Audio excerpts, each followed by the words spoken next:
Chairman, Representatives, thank you.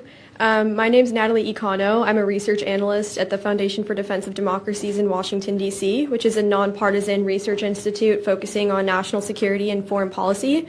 My work at FDD primarily focuses on Qatari influence, which is what I want to talk to you about today, predominantly in the higher education system.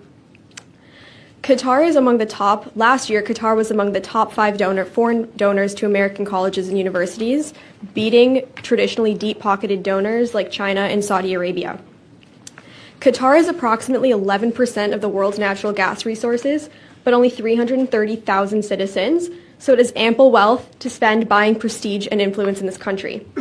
According to federal disclosure data, American colleges and universities accepted $6.25 billion from Qatar since 2001. But Qatar's spending in the higher education system likely exceeds this figure by a mile, and there's 2 reasons to believe that. First, academic institutions in this country that routinely accept lots of money from Qatar fail to comply with their federal disclosure requirements. And second, Qatar has often sought to cover its tracks. Here in Texas, Qatar previously filed a lawsuit to prevent Texas A&M from disclosing funding records. A Texas judge eventually ordered that the documents be made public, revealing almost $500 million in formerly undisclosed grants and contracts. Qatar is an interesting case because it enjoys a close relationship with America, American allies, but also with American adversaries. Qatar's wealth enables it to play both sides. Qatar has sponsored a range of extremist groups like Hamas, the Muslim Brotherhood, the Taliban. And by pumping money into the American higher education system, Qatar is able to avoid scrutiny for its adversarial behavior while spreading hostile ideologies.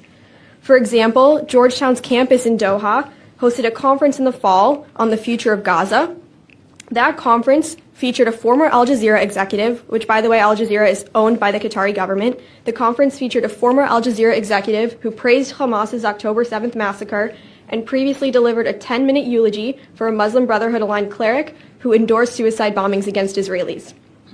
Qatar's influence on campus is a problem when it comes to anti-Semitism, which we've witnessed escalate tremendously since October 7th.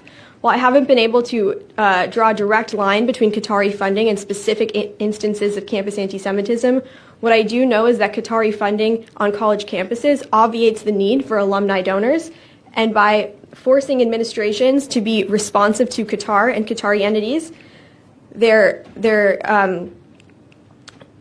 yielding to a government that has sponsored terrorist groups, sided with Islamists against the West, and failed to hold Hamas accountable for the Gaza war. Thank you.